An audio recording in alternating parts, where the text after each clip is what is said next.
And we're back with me, Johnny McMurray, on the On the Spot Football podcast for yet another fantastic guest. If someone gives you glasses before you come on the podcast, you make sure to wear them. Tonight's guest is a general manager, was a general manager with no idea. Very famous brother, such a famous guy to me, and he's just a really good person. It's my pleasure to introduce Mr. Gavin Clements. Gavin? I'm definitely taking these off. I'm alright. Yeah, good there. I love it. I love it. Iron Man. How are you? They're like a fake Tony Stark there. It's so horrible. Oh, I'm brilliant. Really good. Before we come on, I was saying these lights are a wee bit honest. They're a bit brutal. You actually look a wee bit slimmer now, I see you. Thank you. There's Diabetes. She get it. Here, I'll talk to the officer. See how I did. I know, I suffer from diabetes. 5 with the LA or something. Come on, there might be alright. Yeah, so there you go. So, yeah, and to talk about my football career. Can you talk about your football career, your work-life balance that you've had throughout your whole entire life, and a few other things? But yes, we'll start off. Well, football career. Played for primary school, and then played one match for secondary school. Okay. And then played for the BB. Is that it? Podcast over. All right, thank you. Yeah, I'll be the one randomer that you'll have that has no football background whatsoever. Well, see, the good thing about this podcast is you don't have to be involved in playing the game. Yeah. I support my Lady Glen Torrance, so you can tell that I'm not it's even worse. I'm not playing. But you were involved in football in a lot of different aspects, which we will come to. But when we first met each other, just to highlight this to everybody, it was in a bar. I think it was the Garrick. It was Connor Davin's stag, and you tortured me for a couple of hours telling me that you scored 2 goals your whole entire career. So talking me through your quick and painful. Hang on, but these are competitive goals. You know, this isn't just 5-a-side. Okay. One was in first year at school for Carrick Grammar School. Okay. Hammered it. I was captain of the team actually. Right. I think because I was a slabber more than anything. And scored a goal, then get tanked 7-1. So, but we're 1-0 up. Another one for BB, and that's it. That's all I got. Right. And then they stuck me in nets. Talk to me about BB. What is it? The Boys Brigade? Right. Right. You don't know. Okay, right. You have to, well. Is that like where you go and like learn like different nuts and stuff? No, that's the Scouts. No, it was a churchy thing. You just play for your local Boys Brigade, and they were like a church thing and everything else. But if you were awesome, you get picked for your regional team, which was East Antrim Battalion. It's BB I'm talking about, by the way. Battalion? Yeah. BB. Just saying. Right, okay. Just saying. Right. But so I played for East Antrim Battalion. They put me in nets because my brother was a good footballer, and he was about 4 years older than me, and used to be, right, get you in nets, and then they used to just hammer the ball at me, so they end up being decent just by default. Trying to dive around. That's it. But that is the highlight of my entire career. I enjoy watching football. I actually don't enjoy watching football, to be honest. Okay. I enjoy watching my teams, but then, as I said at the start, I support United and Glen Torrance, so don't. Do you go to any Glens games? Yeah, just try to get to them when I can, but young family and wee man plays football and stuff like that, so they're the number one. They can play for anyone they want except for Linfield. Anyone want? Anyone. Just not a blue man? Yeah, I don't care. Anyone. But is it that competitive though, like in the family, where you'd be like, they just, like, your Glen Torrance transfer? Yeah, it's just, it comes from my dad, you know. We're from Whitehead, and I actually asked him why, and he said some guy that lived in the town was a captain of Glen Torrance, and he used to go up with him in the train to go to training and stuff like that. Right. All the kids from Whitehead used to just jump in the train for free. Yeah. And there's like this wee enclave in Whitehead of Glen Torrance supporters. With John Devine, he's from there. He's obviously big Glen Torrance legend, you know. Turn the Coleraine for money. Well, here that happens. Aye. I mean, the odds are all here. Somewhere for money. Do you know what I mean? One way to put it. Money here.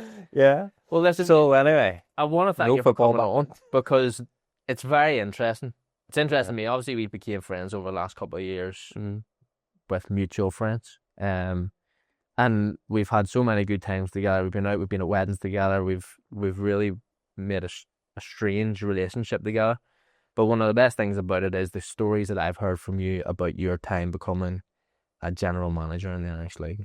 Probably one of the first full-time general managers, should I say. Yeah, I think the first, as far as I know. and it was a commercial director role that I went for.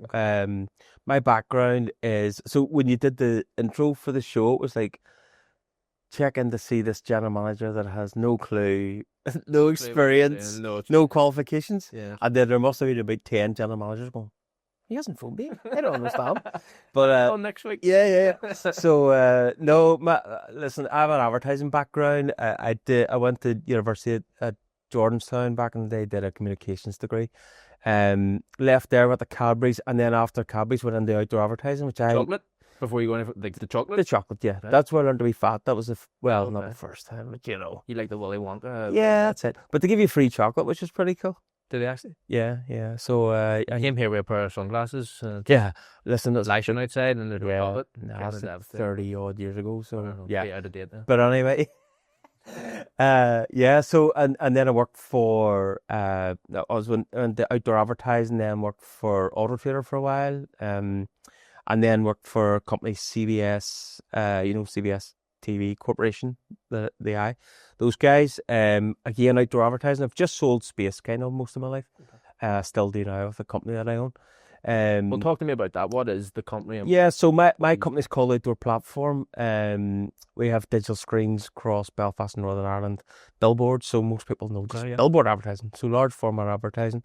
When you say like electronic, are they just a new big digital billboard? screen? So electric billboard, big TV. Yeah, that's it. Right. That's basically it. It's not rocket science. Again, it's just selling space. I wish it was something a wee bit more sexy. It is sexy, but sexy when you're standing underneath it. It's actually when you make the nice money. Woman or something on top of it. Yeah, it's sexy making the money. That's what it's all about. But yeah, no, you're right. It's just a modern version of billboard, you know. So that's what the company does. And give me a call on. Oh no, it's all right. That's the whole thing. We're allowed to do that. I'm just hoping that there's an on-the-spot football podcast billboard up outside somewhere. Well, there's one in Ballina somewhere. Yeah, we can do that. Or like hitting back and forward, like multiple pictures of. Yeah, yeah. So anyway, that's what I do, and just random as hell. A friend of mine, Lee McFall, sorta, Dirty Linfield fan. I'm going to Northern Ireland this weekend with him. Actually, we're going to Germany this weekend. Nice. But he said, "Here, did you hear Larne's got like this millionaire owner coming in?" And again, I always followed Irish League football, and I was like, "What are they at?" I don't know. And job went in, I don't know, paper, online, can't remember, 2017. And I'm just nosy, to be honest.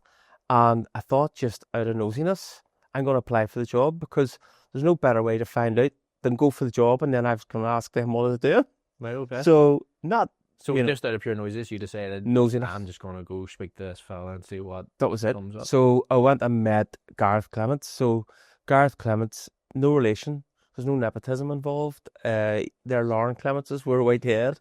Obviously, you're not that far away. Well, I'm pretty good looking, and you know, Gareth's dead on. Okay. But anyway, so I went to meet Gareth, and I asked him, you know, what's happening, and is it for real? And then he had said to me, so bear in mind, this is a first interview. Okay. I met him in East Belfast, him being a Glen man and all.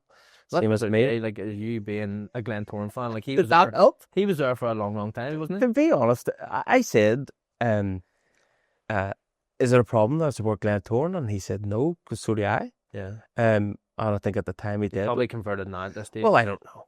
Maybe. That's, you know, probably when you play for a team, you give it 100%, don't you? You do.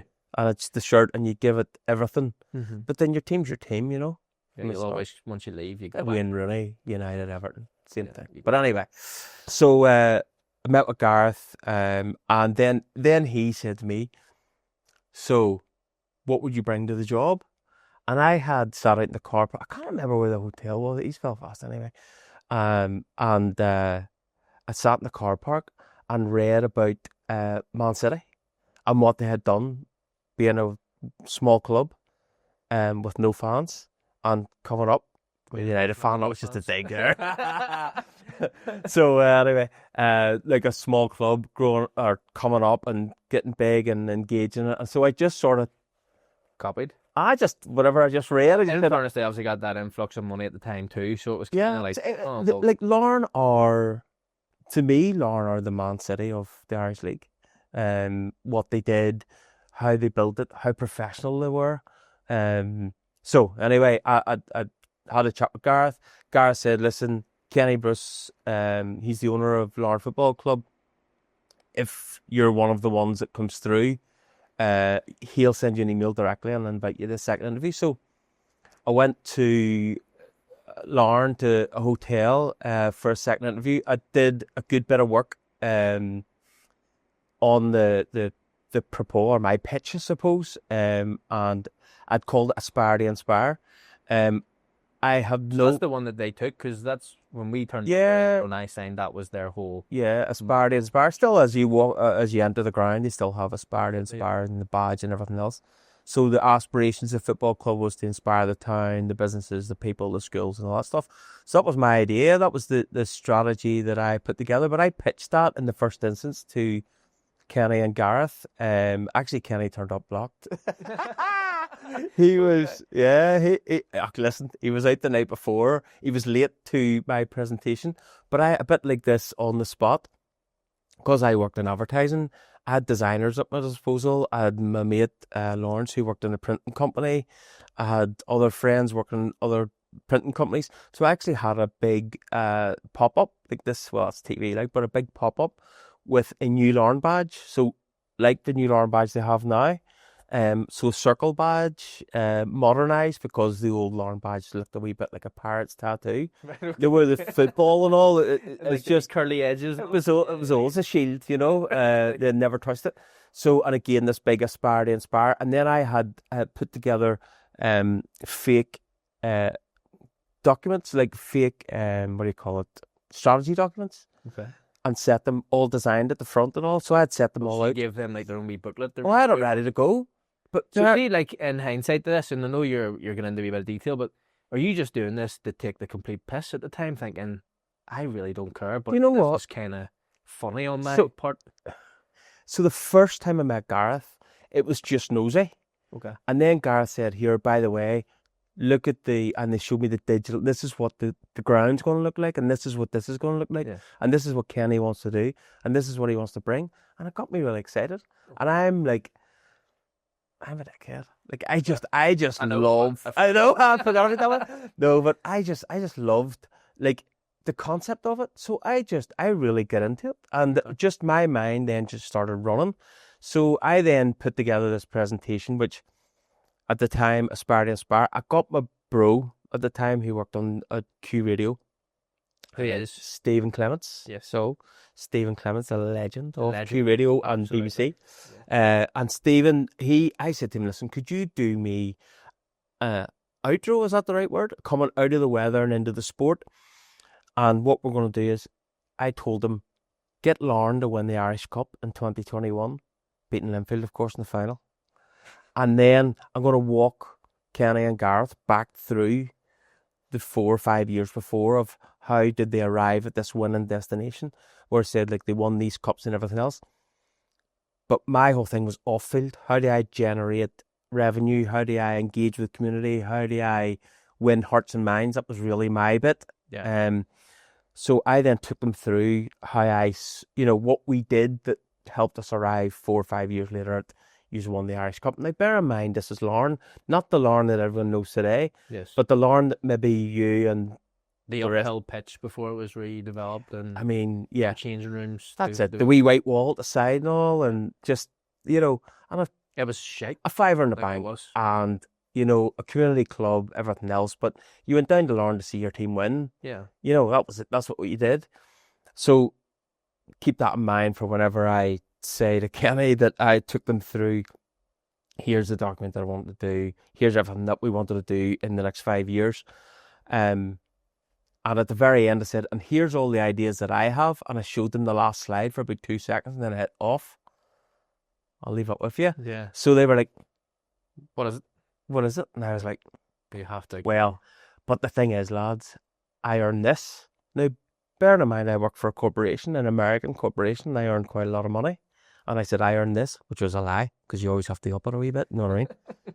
And Kenny went, no problem. Oh, really? I said, sorry, what? No problem. Your eyes like cartoon dollars. Oh, yeah, cartoon dollar signs. Started rolling. And I was like, oh my God, this is a Carlsberg job. This is Yeah. the greatest job in football, because talk about zero to hero. You're coming from nothing. Yeah. I mean, nothing, and you know, like the old Larne days. So you just had to improve on nothing. And I had all these amazing ideas for all the off-field, like the kit launch. We signed an exclusive deal with Nike to. No, we didn't. We didn't sign an exclusive deal with Nike at all. What was it Chris Morgan? Yeah. Club Sport, is it? Club Sport, yeah. Club Sport. Anyone could get a Nike kit of anyone at any time. But this is part of the mischief that I said to many of our conversations.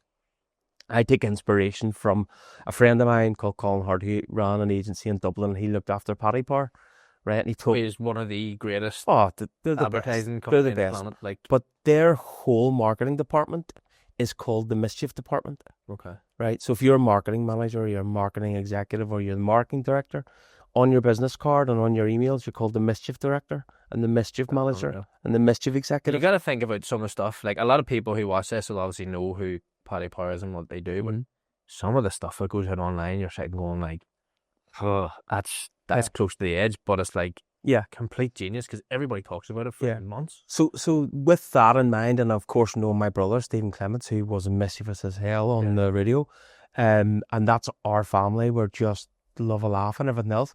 So I just caused as much mischief as I could, and really pissed people off. Bear in mind, Larne are still in the championship. Tiernan's going full-time football. Madman. Yeah. How's that ever going to work? It worked. It did. But anyway, so I caused as much mischief as possible. Did this thing that we signed an exclusive agreement with Nike. Not exclusive, but an agreement with Nike. But I got in touch with Bravo, who did the digital screens, Roy Walker, old Crusaders manager, and said to Roy, listen, could I have the screen for an hour up in Belfast? And I got Chris and Gareth Clements to stand in front of the big digital screen, and we had it. Then we got it spinning around with the Larne badge, and it said it was Larne badge, and it spun around. It had Nike. It said just do it, and just said we just did, and then put this thing all out on social media to say Larne signed with Nike. Sure, everyone just went nuts. And they're cracking up because it's like Nuts. anyone can get it. Like, anyone could get it. So what that did, it just went viral. But that's all I was doing, because I knew, and especially because it was in Linfield's back garden, they were like, what are they doing here? Yeah. What's Belfast got to do with Lawrence? And we're taking over. We're going to take over Belfast.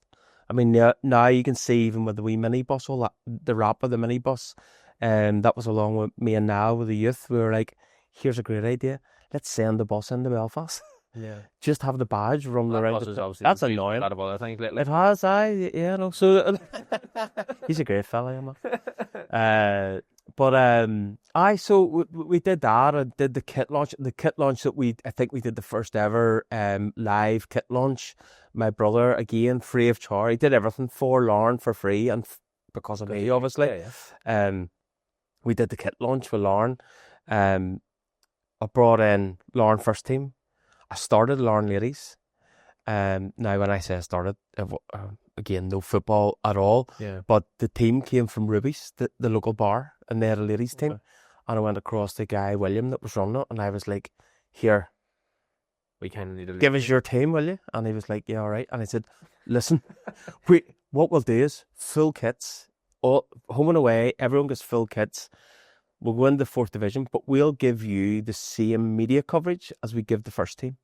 So even him trying to sign... See, for him, as a person to give up that team at that stage... He came across as manager. Is that it? So he was just, I'm just going to be the manager. Free kits. So, but this is the genius as well. Ruby's buying the kits at this stage themselves? Yeah. Okay. And then, so when Kenny came in, so again, for the kit launch, I had the first team, I had Connor, Tommy Stewart, and Shane McElhinney. Yes, right. Shane, yeah. So my brother wanted somebody with a background story. So Connor with Man United, Tommy playing against Juventus, and Big Shane had just came back from Canada, I think. Mm-hmm. So he's like, give me somebody I can talk to. And then it was after that, all the other players were like, I used to play for City, and I played for Villa. I didn't know. No one cares. No, it's done now. Yeah. But and then the Larne Ladies, so we bought them across from Ruby's, started them, went into the I think third, fourth, I can't remember what it was. Give them as much social media presence as possible. They got the full fake background and everything else. Now, bear in mind, they never had a team. They didn't have a Larne Ladies team. Yeah.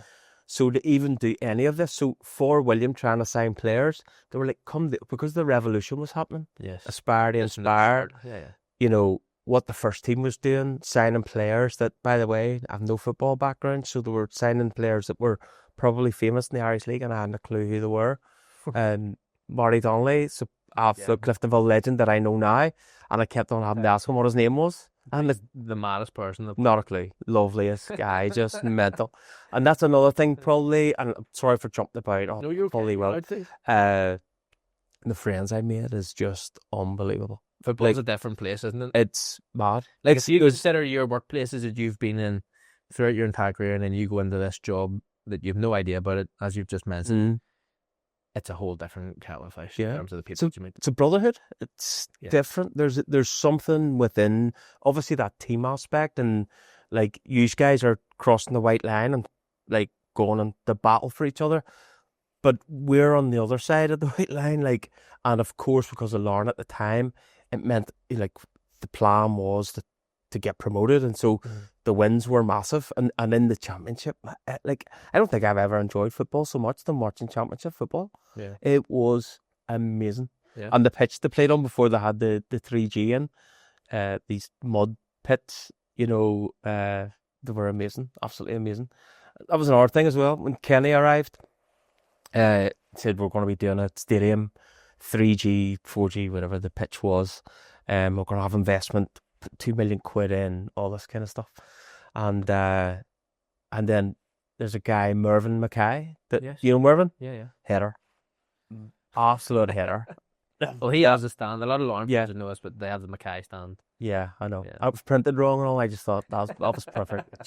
just was perfect. But anyway, so I come in. Mervyn had this idea of the tent thing? Like a dome. A dome, Yeah. that's it. Maybe United's looking at that now, aren't they? Yeah. I think he was ahead of himself. Anyway, this dome thing, the pitch was too small for Europe. I only found this out afterwards, remember? No idea about football whatsoever. And anyway, Kenny, from 0 to 100 in 3 seconds, and he's like, scrap that. What are you talking about? And he said to me in Tiernan, go build a pitch. And I was, me? I sell space. I don't build pitches. Yeah. So then, anyway, after the meeting, me and Tiernan got to go, what do we do? It's like, well, Crusaders have one and Cliftonville have one. So we'll go and speak to them and say, where'd you get your pitch? I went up and met, first one we went to was Crusaders, and met guy, Tommy Whiteside. And Tommy was like, what Tommy Whiteside did for Larne Football Club, I don't know obviously those Well, a involved lot of people know. have talked about this, but Tommy was part of the stand, the redevelopment of the actual stand behind the net. There's a lot of different things, yeah. Everything. So we had mayhem beforehand of this as I came into, different architects, different people, different ideas and everything else. And, Tommy was nearly, just relax. Here's how you do it. And it came with this blueprint and just went, here you go. And I'm like, for a Crusaders fan, he, for me, was about the Irish League. He wanted the Irish League to get better. Yeah. And for me, what Larne have done for the Irish League is out of this world. Yeah. Everybody has followed them. Don't care who says anything different.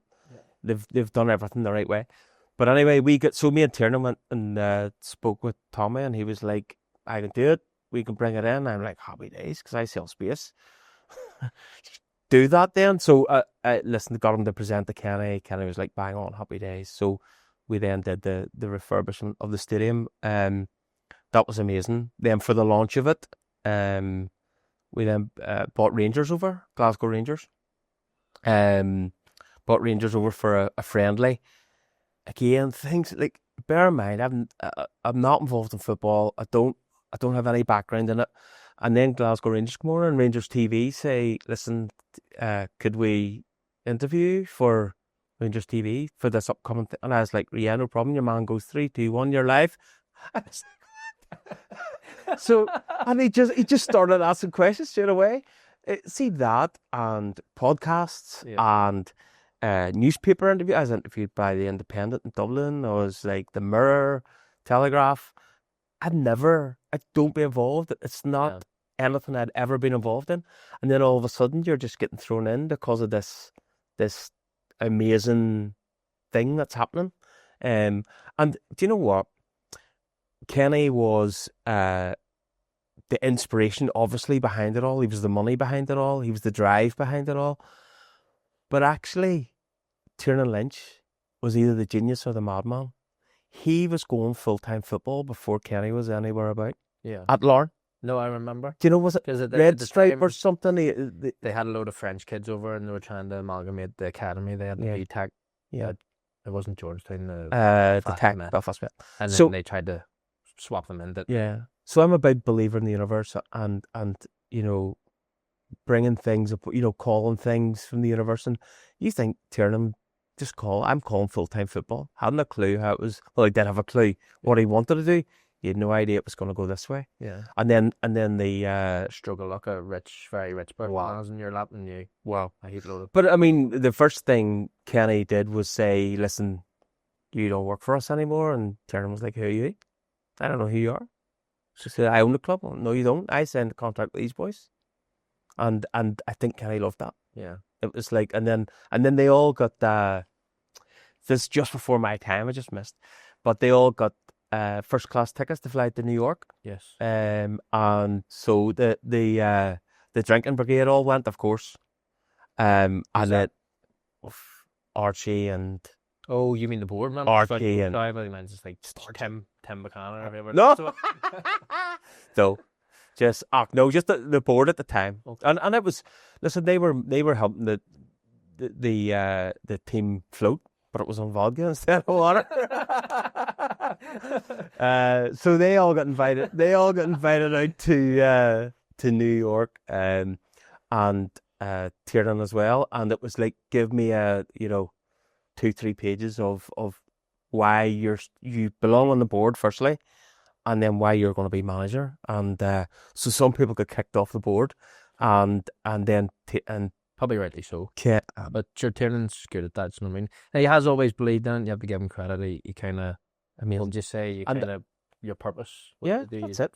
And then this football that not only had the championship not seen, but Irish League had not seen. I know because I followed it for 20 years. Yeah.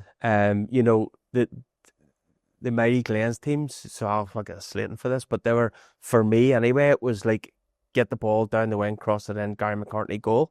Yeah. Same thing on the other side with Linfield. And then this beautiful football come out of Larne, Tiernan playing Man City football, Pep football. But in the championship, and the boys were getting a booting. The players. So like, who do you think you are? Yeah. They've doubled, and then you boys like you getting slobbering at the sideline, and Chris Ramsey, they shut up or I'll buy your club.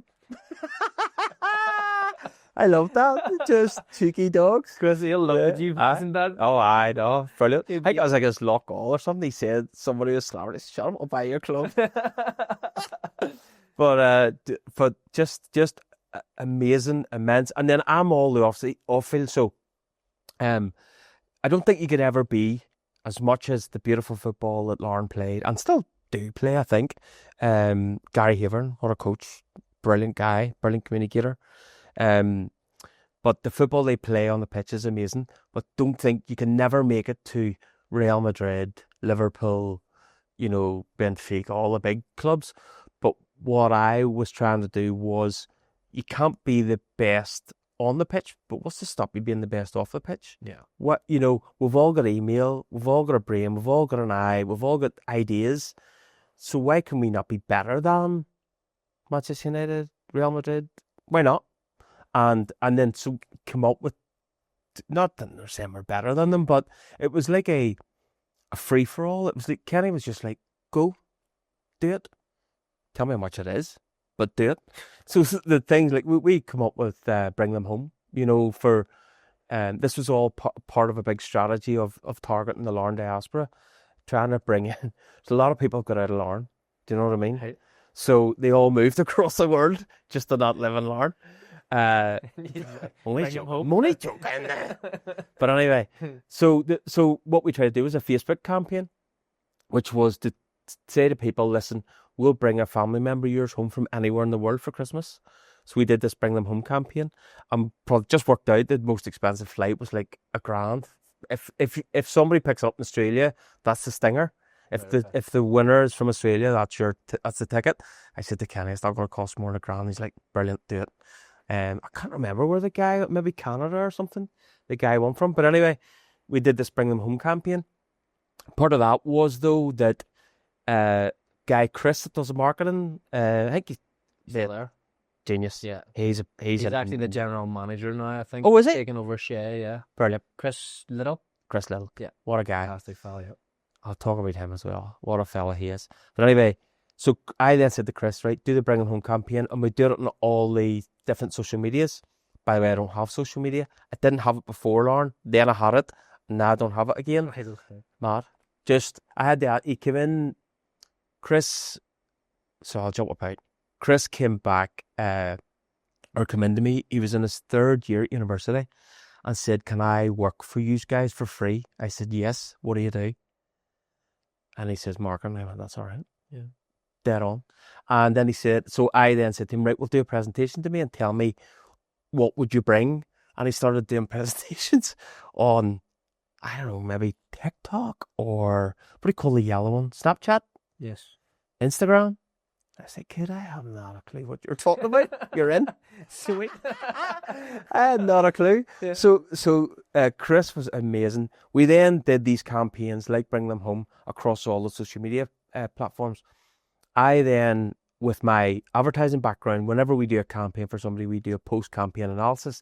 I then said to him, go through all the social media campaigns and then go back to the sponsors who we asked for loads and loads and loads of money off and say, listen, thanks for the money, but look at the exposure you got.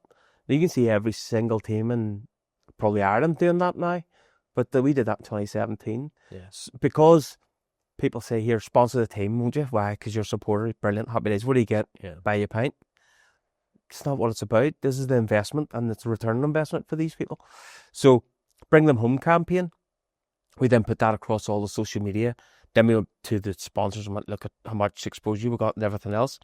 But what we did from that was not only collect the names of Larne supporters that were abroad, because it was you saying, can you bring my brother home who's in Spain? So there's a Larne guy in Spain. One of the things was you had to have a connection with Larne. You either had to live there or your family lived there. You know, you couldn't just say here, like, I'm from Dublin, you wouldn't bring my brother home from... drive down the road. Aye. So that was the connection. So what we were doing was collecting Larne supporters all around the world. And it was massive. I mean, unbelievable. India, South America, North America, all across Europe. So we then collected all these like stats. We also then got the names of the relatives who had never bothered with Larne in their life. Yeah. But there's 18,000 people in Larne. The stadium holds 3,500. We don't need much of the town to come in. So we started collecting all the names of all the people who then we could then send out and go, do you know you can get a season ticket for this amount? So what you got was mum saying, look, I don't even know who Larne Football Club are, but I want to bring our Jimmy home. Yes. And then, so we then were going, well, this is how the social media is starting to get involved with people. So it was immense. And one of the many things that we did online, the work with the schools as well, was fantastic. Again, with Chris, did a load of amazing work. We did a schools flag competition.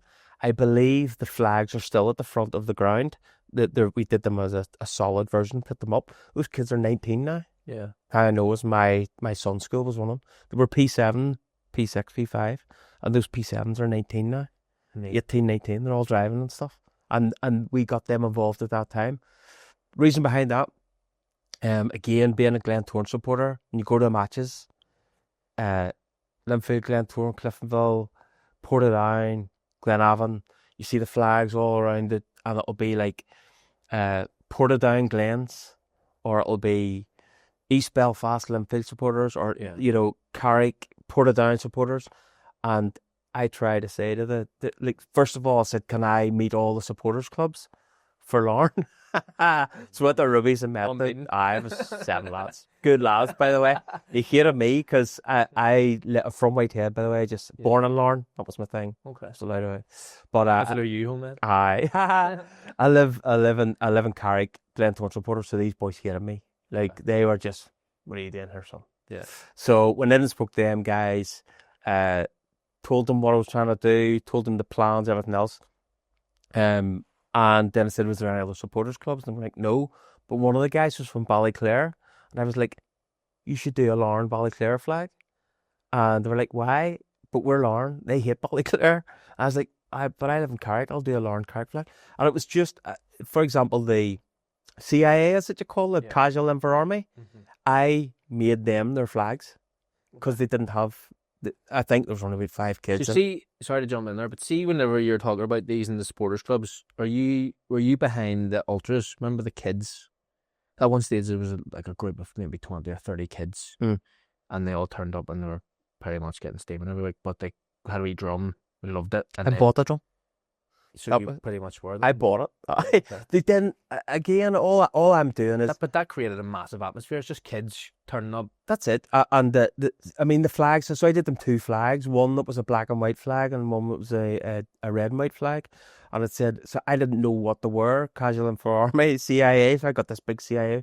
My friend did me 2 flags, and then I bought a bass drum, like from one of the loyalist shops in the town. And I said to Kenny, "Could I buy this drum, mate?"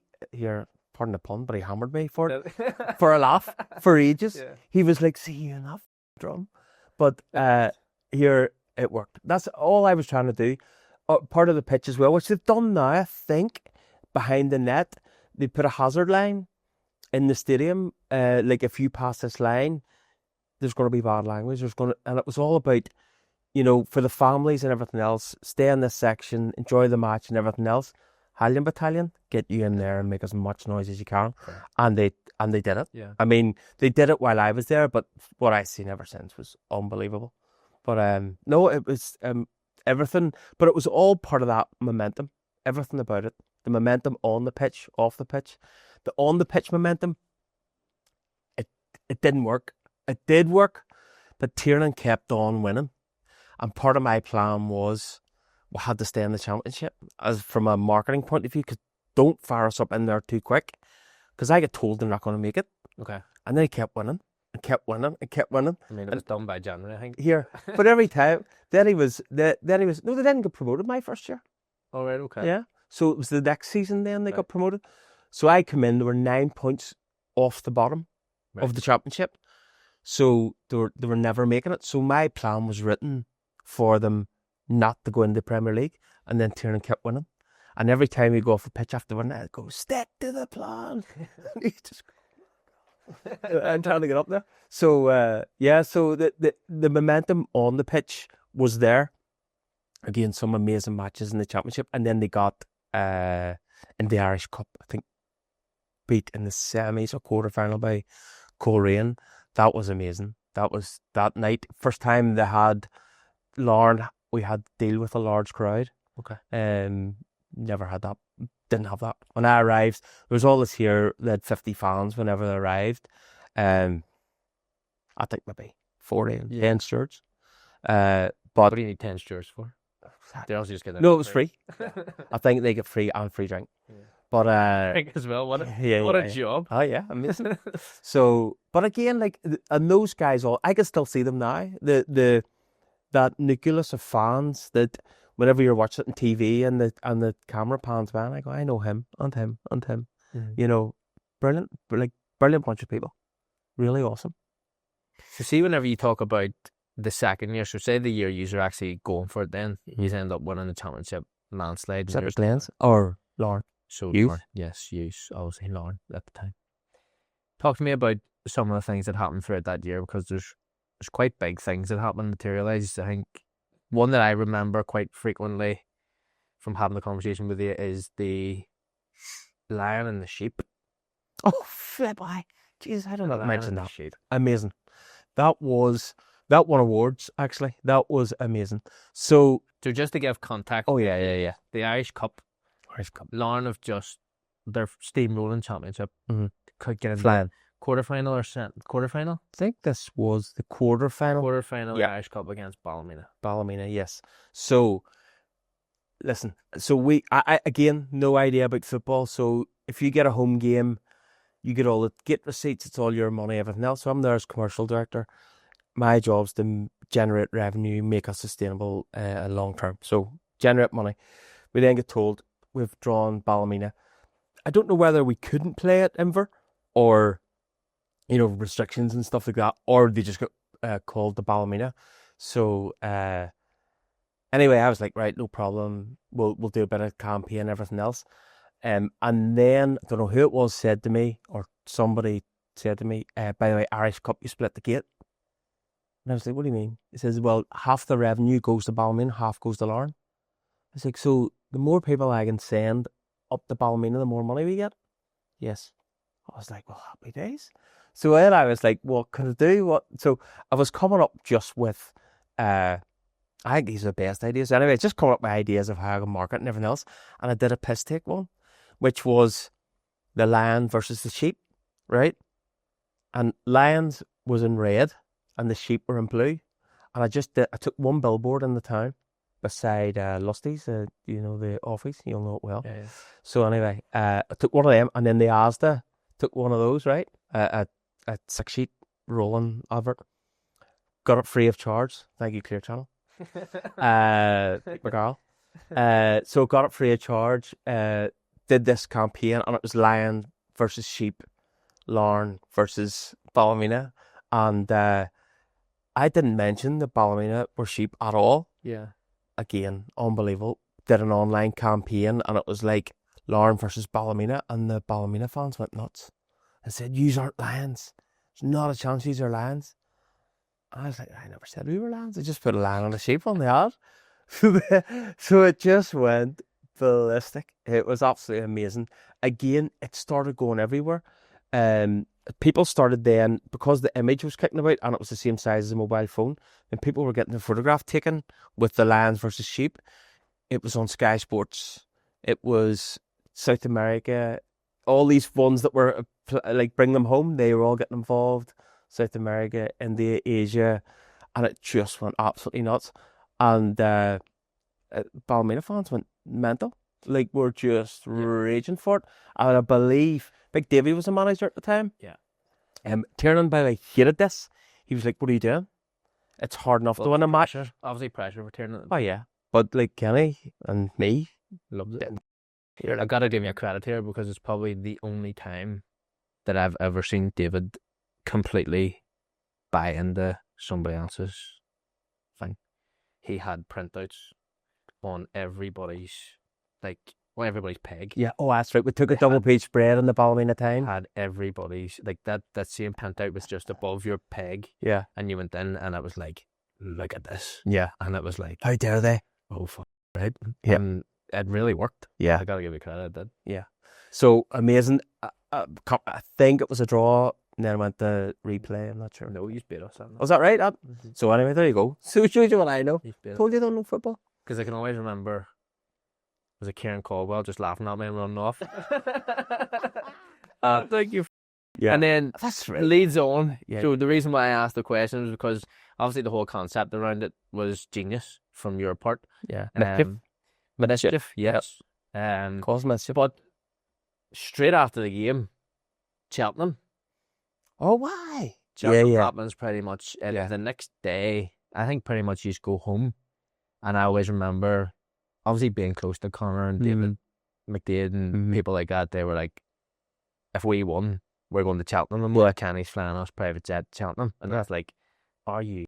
I was like, one, you won't win. Two, you're definitely not going to Cheltenham. One, you won. Yeah. And the next minute I was getting phone calls from a private jet. I was like, bastard. To Cheltenham. But you all went to Cheltenham. Unbelievable. Like, even so, prior to that as well, my role, like, so I haven't worked for a corporation before. I set up as if it was corporation. So I set up a budget and said to Kenny, listen, and by the way, Purple Bricks were just about to sell, I think, hundreds of millions.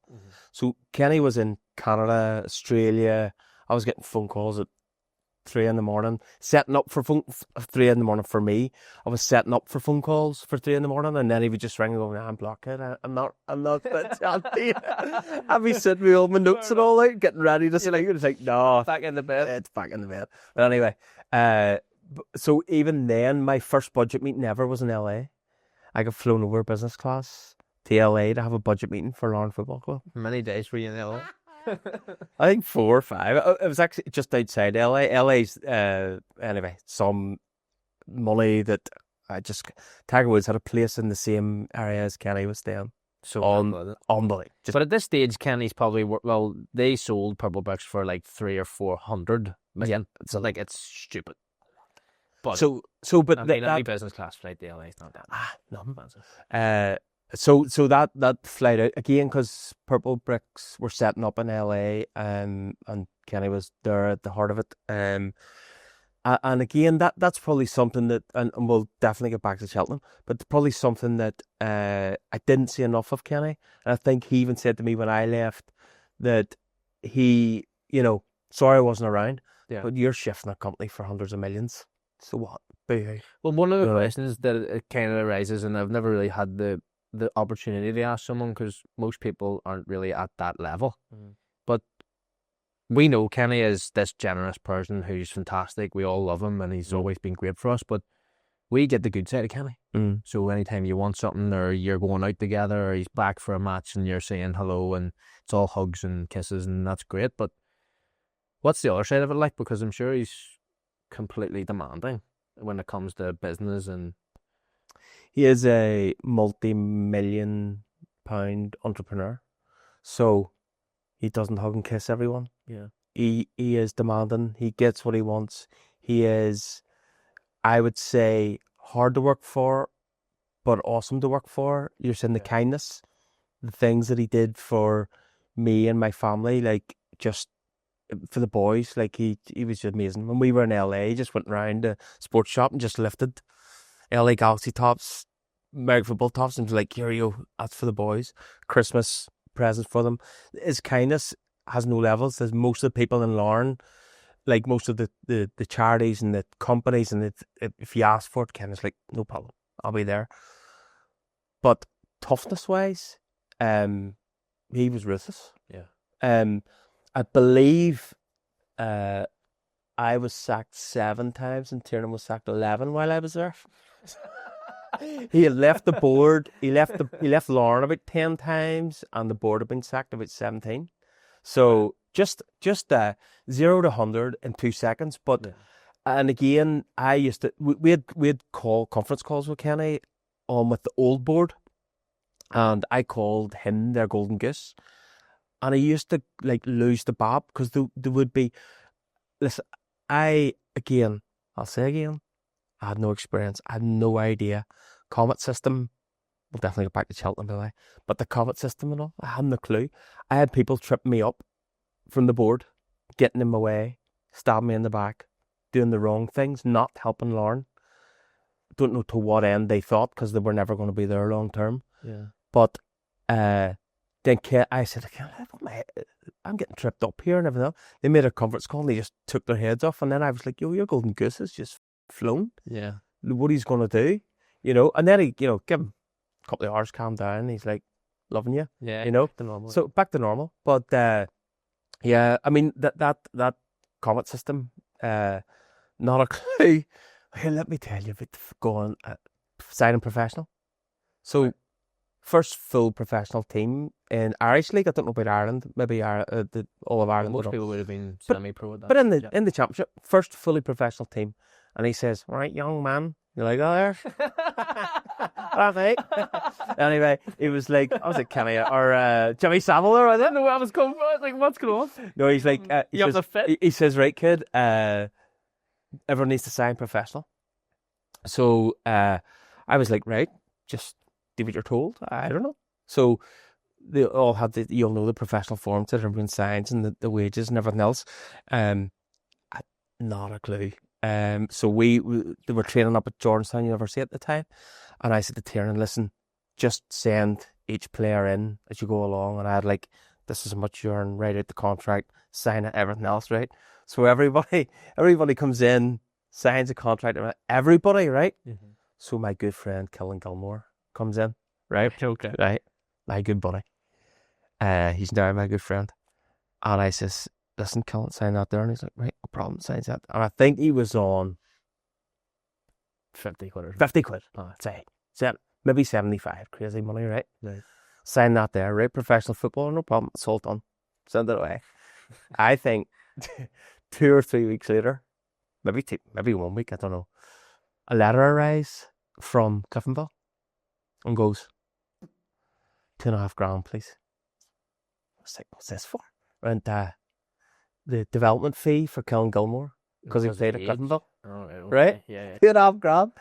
I was like, oh shit, what have I done? I never thought that was bad enough. One arrives in from Linfield. Killen Gilmore, development fee, 2.5 grand. To them full Here, version. 5 grand. 5 grand their cost. And then Killen tells me the story. He went back, they asked Tiernan's like, here, yo boss, could I sign for next year? And he went, no chance, you cost me 5 grand. You get that taken out of his budget. All because I hadn't a clue what I was doing. Yeah. I just signed everyone professional because he said so. That's what I didn't know there was such a thing as development fees and stuff. Yeah. But all that kind of, that stuff with, like the off the field stuff with Niffle and stuff, I had not a clue. Yeah. I remember, do you know Barney from Crusaders? Yes. Oh, he did me, boy. You do you one? Oh, Big Barney's a lovely big fella now. Before. amazing fella. So nice. Amazing. Yeah. But he did me in the nicest type of way. I loved it. So we got Crusaders in, must have been County Shield. And then we had a visit by, I'm going to get this wrong, but say County Shield committee, and then the two teams, and then they sit together, and then they go, it was at Inver, show me all your health and safety. Now, bear in mind, Tommy Whiteside helped build this stadium. Right. Just thinking about that, actually. Sneaky. Right? Sneaky. So anyway, so we're sitting in this here and blah, blah, blah. That's all good. And then Barney goes, Gavin, where's your toilets? And I went, oh, just there, outside the ground. And the man from County Shield goes, what? They're there. We put them in. They're brand new outside the ground there. And I went, no. Has to be played at Crusaders. You have to have toilets inside. He did me. He knew right. And he was like, here, where's your toilets? I thought he wanted to go to the toilet. But he just absolutely... So were these were they just built outside, or were they just like Portakabs? Portakabs just arrived. I mean, the stadium was just getting built. Okay. But it was all like that home advantage, just massive. Yeah. And Barney's just like, where's your toilets? And they're, Big Barney. Yeah, like, bang. brilliant. Just did me. It was easy. absolutely cracker. But all of that, like the professionalism, everything else was rewarded. Like you said, like trips to Cheltenham. The boys played hard, or played football hard, worked hard, and then they played hard. I got flown, business class to LA, and then I got me on a private jet. And they bear in mind, no football, just advertising a good life and everything else, but I've never been in a private jet. And well, here most people still have. I have them still there with. Amazing, People, to be honest. amazing. First time I ever took off sideways. Right. So the front bit has all the big padded seats and everything else, and then the players, they put the players on the pleb down the back, and there was benches. So you're like sitting opposite each other. Benches is a bad word. Like a private jet on it. Right, yeah. But anyway, you're sitting side by side. So when it takes off that way, you're like, where you go. First time ever, take it off sideways. But as a claim to fame, amazing. Flew into Birmingham. It was like 20 grand return for the plane. But I then I didn't come back on it.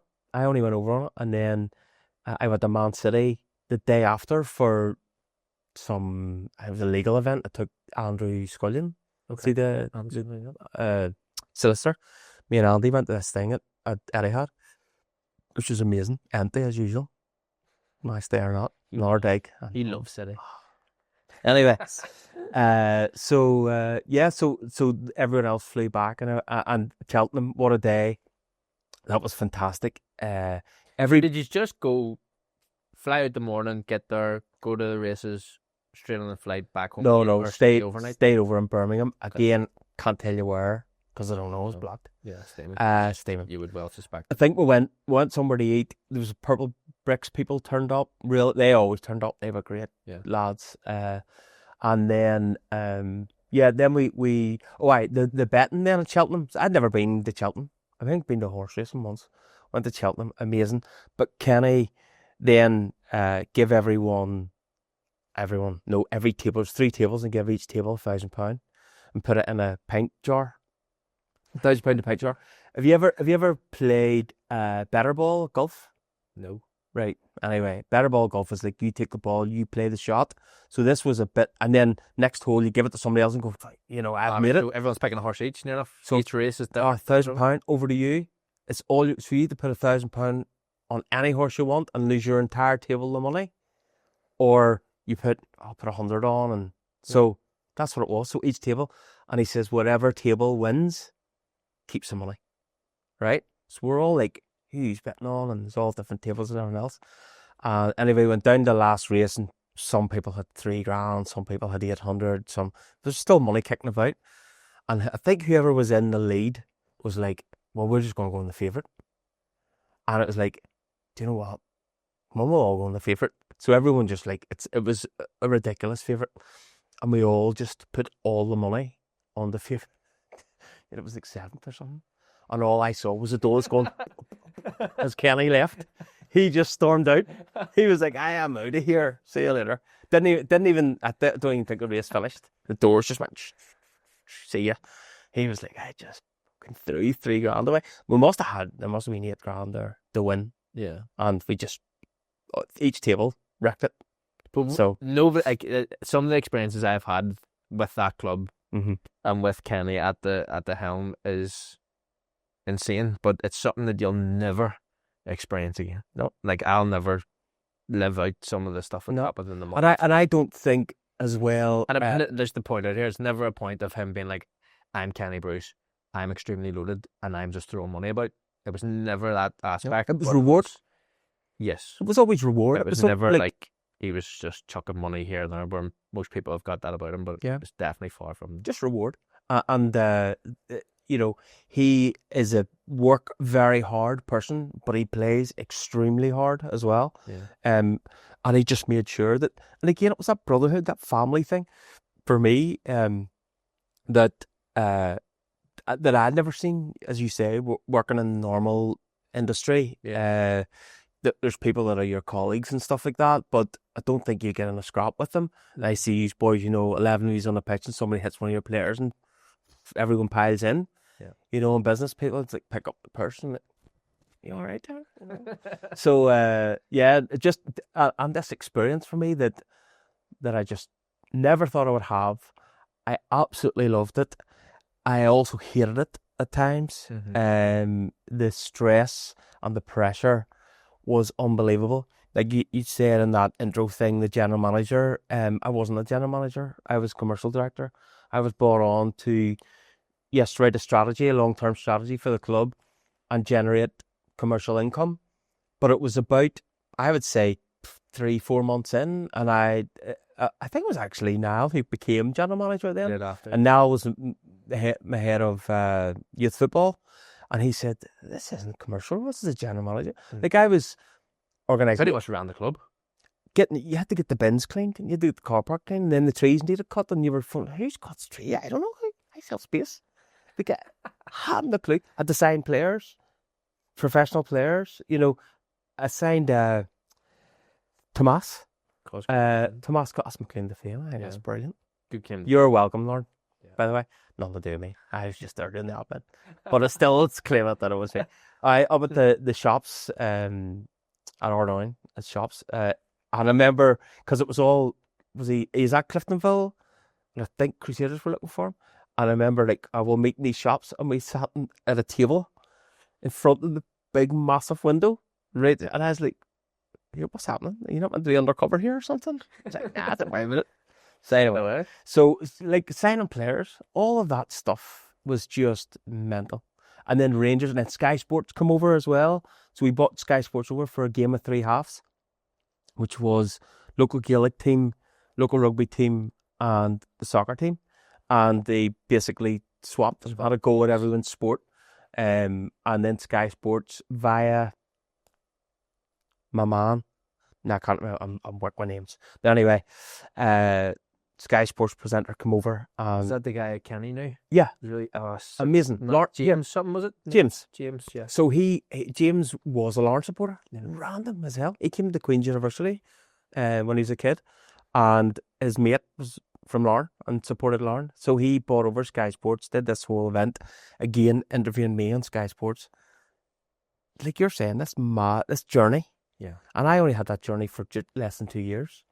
Where they went after that, the Champions League music and stuff, that was something that Kenny had said to me, I want, and then I wrote it into the strategy.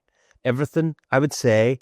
Everything's happened bar the full redevelopment of the ground. Yeah, I'd say. Out of those 5 Everything. And the education, that was all Tiernan's idea with the whole further education college, because he had done it.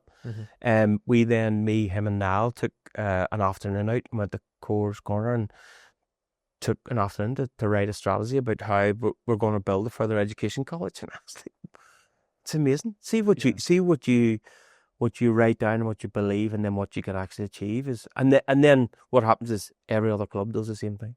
What is it they say? Manifest, isn't it? That's it, manifest it. And it's not every other club does the same things, all they're copying us. Look at the Irish League. It's amazing. There's so much money. There's so many kids that want to play football. So not all these kids can go to the same college. Most of them only offer a 2-year thing, so they can only have 2 classes. Yeah. So they're going to need to go somewhere. Somebody has to house them. Whenever, I think Kenny now officially is away from Larne, is that right? Yes. So I sent him a quick message just to say thank you for what he did for me for 2 years. But also, like, friendships. Yeah. That has been created because of this man. My very best friend, Conor Evelyn, now has a baby because he met his wife during one of the trips to Dublin.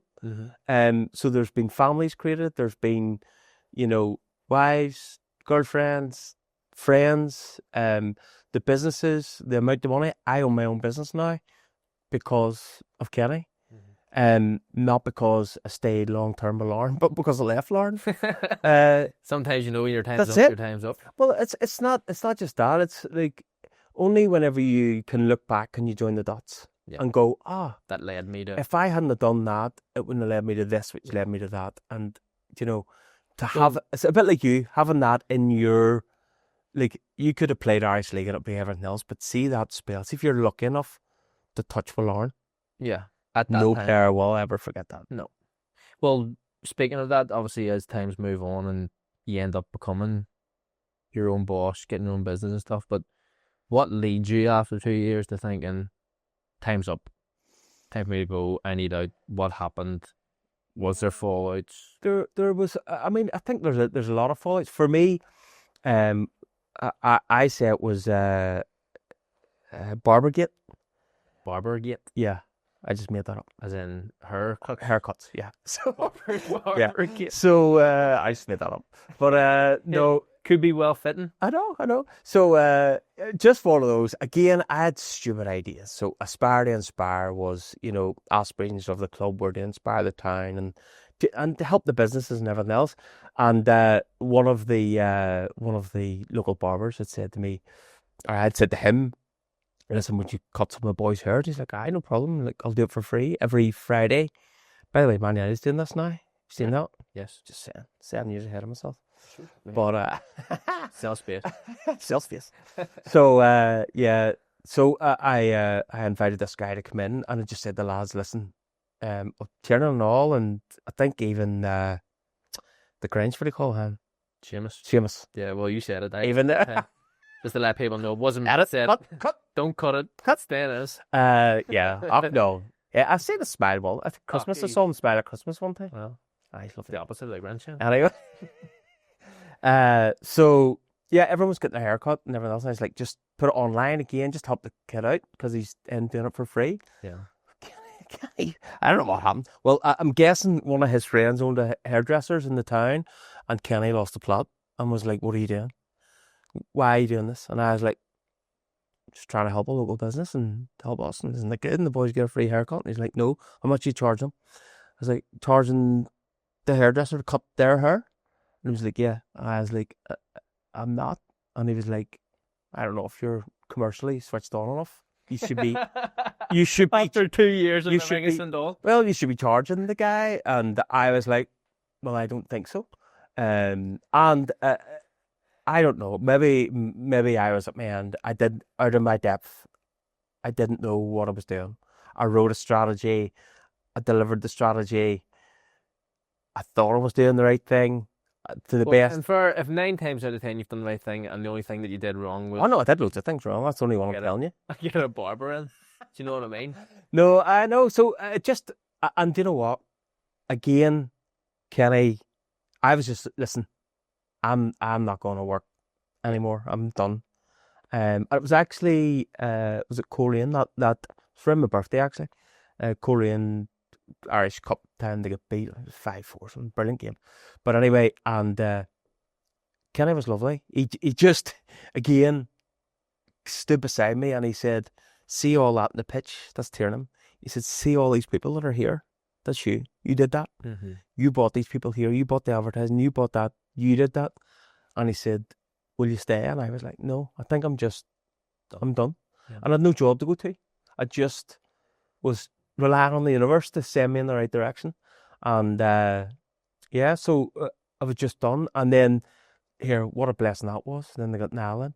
Niall asked me, he came to me and was like, "What do you think?" And I was like, "Brilliant. Do it. You'll love it." Niall is a working machine. He is just... I've never seen a guy on his phone more in my life. Speaking that. You should. Have you ever seen the... He walked around like this The most of the meme? time when he seen you. Put here. Like, you're not even on the phone. He's listening to the radio. Here, put the elastic band around his head. Here, absolute machine. Guys, remember that big advert that had a big phone? Dumb Jolly. Yeah, just a machine. But his exact... the thing was, as a youth development director, he was exact same general manager. He brought the exact same drive and enthusiasm, led him to be chief executive. In fairness, I gotta give Niall credit. I never had a deal with Niall, and anything I did need, he sorted for me. So, and I still work with him quite closely now. Really? He's a lovely fella. Yep. And does a lot for me in the business with the boys, and Brilliant. he's great. These people on side. So you're on side for now, Niall, if you fuck about doing that. Yeah, no, it was absolutely brilliant. And then, yeah, so I mean, I've been watching. They were so kind as well. When they won the league, I got messages from players, from Kelly, from board members, like, 3 years later, and they were like, "Listen, we don't forget what you did at the very start. Whenever we were going around businesses and pleading with them to, will you sponsor us?" They were like, "No, go away. Why would you?" And then you had to sell the dream. And I had full faith that after speaking to Kenny, that's why when I wrote the strategy, I wrote it knowing that it would happen. Actually, my friend Darren Barr, Crusader supporter, owes me 20 quid. Right. I met him about a month into the job and I says, "Larne will win the league in the next 4 or 5 years." And he's like, "No chance." I said, "Bet you 20 quid, did I?" And I know, I should have went for £2 grand. It's a tight get it in, get the 20. But I say, you're probably not going to get it. No. No, I've asked him many times and he's like, "No way." Well, no, they're down to see you. No, mate. Yeah, I know, tight. But no, amazing. Just all in all, it was amazing experience. I'm so glad I was there. I'm so glad I left. I still look at it fondly. I still hate it when they beat the Glens. But they'll always be my second team. They'll always be looking out for them. So there you go. Here, it ended nicely, by all sounds. Yeah, brilliant. What I want to go on to next is completely separate, because obviously we got to know each other. The football aspect of things has been fantastic for both of us, and it's actually brought me and you together. But I knew you as the famous brother, but it turned out that you actually had a famous brother. Most people would think that about me too. My brother's not that famous at all. All right, okay. It's just me. But I always thought whenever I met him, I was like, "You're the famous brother." Yeah. But you had a very famous brother. Yeah. He was a radio presenter. Fantastic. Done a lot of work for you. Helped you out quite enormously, but obviously went through a very tough time with him. A lot of people will obviously know this from listening to it, but talk to me about you. Yeah, so Gavin Clements, my hero, 4 years older than me, really annoying guy. He was a model. He was a male model. He was Do you know what he did have that you didn't have? Her? Fantastic set of hair. Like his hairline was immaculate compared to yours. Your attitude stinks. Stinking. Your attitude stinks. Anyway, so yeah, model, captain of every team that he, like badminton, tennis, cricket, football, rugby, go easy, don't know about that. But just talented sportsman, a member of Mensa, genius. He in primary school, come up with his own equation that the maths teacher had never seen. It was like, that's just working. I don't know why it's working, but he's just come up with his own. Just a genius. Yeah. And I think when people heard him on the radio, the other radio presenters probably just couldn't move at the speed he could move at. Yeah. And Stevie always said there was two types of DJs in Northern Ireland. One which was a cheesy DJ that was smashy and nicey, hey, welcome on the radio, and then the DJ who is the actual DJ that does clubs and stuff like that, and then they would find themselves going on the local radio and everything else, but he considered himself a presenter. Yeah. So just give him a microphone. That he said to me during the Larne kit launch, I was like, so I had a script and all for him, and I was like, so see whenever they come out, you say this, and he was like, would you just go away? Yeah. Self-space there, kid. This is what I do. Give me the microphone and just absolutely rocked it. Watch man happen. Yeah. So he was my hero. We loved each other. We told each other we loved each other all the time. I know we come off the phone and go, love you, bro. But he was my bro, and I genuinely loved him. We hugged each other all the time. We talked all the time. We then sadly lost him. I think most people watching this will probably know we lost him to suicide in January 2020. I just left Larne in October. And Larne were fantastic, by the way, as were Northern Ireland, Ulster Rugby, Belfast Giants. Stephen have worked for them all. And I didn't and still haven't to this day looked at the newspapers. We've got them in the house. I couldn't do it. I just could not bring myself to do it. Yeah, so yes, they were look. It was amazing. It was the hardest time. Is a devastation. I just lost my mum there about a month ago. I don't even know, 2 months. Head's pickled. Well, you met me just shortly after, so it was just before I went on holiday, probably about 9 months ago. Yeah. So in May, that for me broke my mum. In 2020 when we lost Stephen, losing a kid is just different. Couldn't even consider it.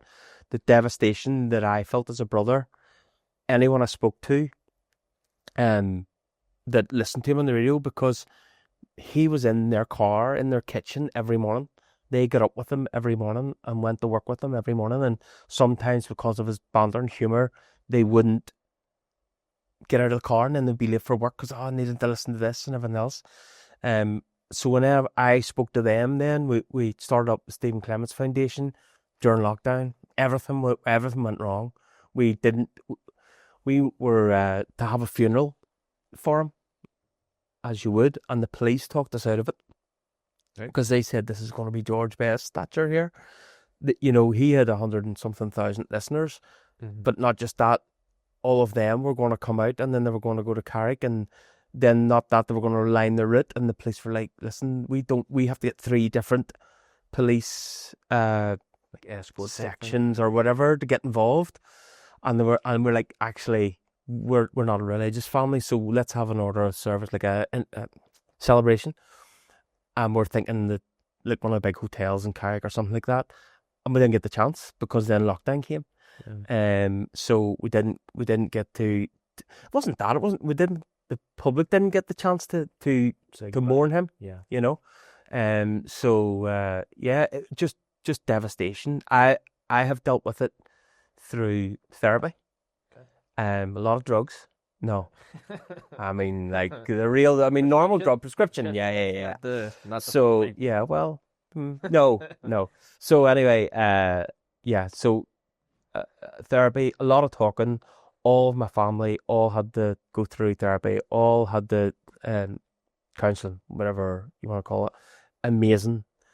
The best thing I could ever recommend for anyone to do about anything. And you see the Americans, I'm going to therapy, man, and you're like, do you get like the actual wee chair? Do you know that type of chair you see in the films where it's like flat and then it goes up and then like curls? No, I've had no. Do you know? I would love that. I would love that. Where they like lie. No, this is even nicer than the chair I got. Because our studio was 10 out of 10. Oh, that's amazing.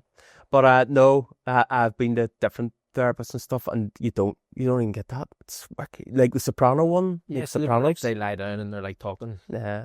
Okay. Not for me anyway, I'm sure. Okay. Highly recommend it for somebody else to do it. But therapy, amazing. Highly recommended. It's the exact same information that's inside your head, and all you do is get it out. Yeah. And then, after 2 sessions, I'm like, what am I even doing this for? And then after 4 sessions, you're like, not that the birds are singing and the sky's blue, but just there's this release or something. I mean, just I would find myself, I'd turn to alcohol. Me, my friends, his best friend Lawrence, we drank too much. I kept on drinking too much, and it wasn't the way to do it. But what you're trying to do is silence the pain. But actually, the best way to do it was to talk. And then I did a lot of reading as well. Positive help and positive help books and everything else that I would read. And then Stephen actually left behind, so we didn't get much of his. I got 2 jackets, but because he left them in the house, and In your house, you mean? yeah, my house, and then 3 books. That's all we got. Everything else we never got hold of or anything like that. But one of the books he wrote in it, it was, what's it called? Jen Sincero, You're a Badass. She's American, but it's basically that give yourself confidence. And Stephen had wrote loads of stuff on it, so I've kept it. It's like way as if he sent me messages, and stuff like all about positivity, surrounding yourself with the right people, take a risk when it's time to take a risk. Boldness has genius, power, and magic in it, and that's what gave me the inspiration, part of it, to go out on my own. Scary as anything, but it's amazing the amount of support and help you get through, like Stephen's friends, and now all these people that I met, I never wanted to meet. Yeah. Do they were all Stephen's friends that he had a mass through being, and I would have never met them if they'd still been here, and I just wish I never knew them because I wish he was still here. Yeah. So it's like a catch-22, that is. Yeah. Like Gareth Murphy and Tommy Fitzsimmons, 2 guys that I found books that they had sent to Stephen, and like about positive mental attitude and everything else. And Emmett Scanlon as well, the actor, he's been amazing. He was Stephen's friend before he was famous. Now he's in Peaky Blinders and all that other stuff, and he's it's been lovely, but like a niceness that I never wanted to see. And I think honestly it did in the end break my mum. She just downhill. See you later. And then we lost her. It was dementia eventually got her there. So I think it's hard to like put into terms what it would be like as a parent, never mind a brother, to lose someone like that. Like. Yeah, no, it's unthinkable. Especially someone who's in that light. Do you know what I mean? Like, even if you're able to deal with it and confine it into your own home, because like there's people around the streets that know, but he's a global star in Northern Ireland. Do you know what I mean? Yeah. No, it's funny you're saying that. I say he always called himself Northern Ireland famous, and not even that famous, because he's on Q Radio. But I don't want to. No, he just got a job with the BBC. His dream, that's what he wanted to do. I think one of the last posts is him. It's like him and is it Kate? Yeah, and they're like pretty much saying like that's his last show, and like I remember speaking to you about that. Yeah, so there was a song now, Take That, Never Forget, and then that was always our thing. We had any post that we did on social media afterwards, which was Never Forget with the prayer hands and a wee heart, and that was always like Stevie Never Forget. But that was his song he played at Q Radio, his last song, and in the words of that's like never forget where you're coming from, because someday somebody else will have this job, and do what you're doing, and it was just. But he was like, he loved Q Radio, he loved his listeners, and he was just moving his progression in his career, and he landed his dream job. BBC were unbelievable, with him, and then with me and the family whenever he passed away. And the guy, jeepers, I can't remember his name. I'm really bad with names, by the way. Right. What's your name? Don't worry about that. Don't worry, anyway. On the spot. So yeah. On the spot. So so one of the guys from BBC said, listen, plan A was we were going to build Radio Ulster around Stephen. He was the plan. Yeah. And I don't have another plan. I'm stuck. I don't know what to do. I don't know how to fill that void, and I'm not going to. Yeah. And then they eventually got Connor Phillips to come in, Okay. which was amazing because Connor was actually Stephen's friend. Him and Stephen and Connor was told by Cool FM years ago, "You've no joy, you've no future in radio." Right. And both of them became massive stars. Yeah. You know, so I don't know, as you say, like it was very individual, very selfish, my feelings and how I dealt with it, but I had to do my thing, and then, you know, everyone within my family had to do theirs. But I say, like, honestly, without my family, without my wife and my boys, my cousin Wendy and Simon and Lawrence, my best mate, listen, I don't even want to think about it. It was just brutal. I wish he was here. I want to tell him, by the way, Liverpool's won the league twice. What? Ronaldo come back to United. United are shit. Yeah. The world was told to lock down. I know. Like America bombed Iran. He'd be like, what? Don't start me in Gaza, by the way. But yeah. Do you know, if you think about it, in that in 5 years, it's Larne won the league. Larne won the league, Stevie. I forgot that one. What? There you go. He's unbelievable. Kit launches thinking it's not going to happen. No, we knew it was going to happen. I wrote it. He listened to this. So yeah, so it's incredible. Yeah, it's incredible. He's incredibly missed. Actually randomly, I've a tattoo. This is his tattoos. I don't know whether you can see them or not. But I'm sure they can. If you showed him the camera, I don't know if you can see them. But anyway, so they're his tattoos that he had on his forearms. He was in Korea, teacher in Korea for 3 years, teaching English. So he got his name and my nana's name and my granda's name. I actually got that just to confirm. We were in Berlin one time. You had to go get somebody to actually check it out. Then we were in Berlin, and me and Stevie were standing in front of the Brandenburg Gate, getting photographs, taking everything else away for the weekend. And these two Asian girls came and were like, "Can you take a picture?" And I was like, "Yeah, no problem. Where are you from?" Korea. And I grabbed his arm and I was like, "What does that say?" And they were like, "Stephen, this is Rita Riley." And I was like, "Brilliant. Happy days. I'll let you off." I didn't know what to say, you know. So I was like, "I'll let you away with that then." But yeah, so a guy, Willie Grattan, Willie G, tattoo. Based in Whitehead or something. Whitehead. So Willie Grattan then did these tattoos for me for free, and then broke his cardinal rule. I asked him to put Stevie's ashes in the ink. Okay. So he sprinkled some of the ashes in the ink. So Stevie's ashes are in this tattoo of mine, which I literally carry about with me all the time. As well as he's in the bit of a car. What? The bit of your car? Yeah. His ashes. Right. Bit of a car. Always? Always. I don't know whether they will. I don't know where they are. So some are his. What do you? So I've got a heart. In the urine thing in the. No, like you get a box and the ashes in it, and they're in a bag or just. I know, in a box, and they're in the boot of my car. So see what happens if it opens. Well, when the boot opens and all, like Tesco's, I would go, "Watch out, that's my brother." Love it. My mum's in there now as well. And my mum in there as well now. The whole family in there. You've got a Range Rover to house everybody. Thank you. It's comfortable. So anyway, yeah. So again, just dark humour that my family have. Yeah, we split the ashes, and the ashes have been sprayed in Whitehead and everything else. But what remained is in the boot of my car, just because it's funny. Do not open the boot. Nobody opens the boot. Nobody. Do you remember that there? Well, office show.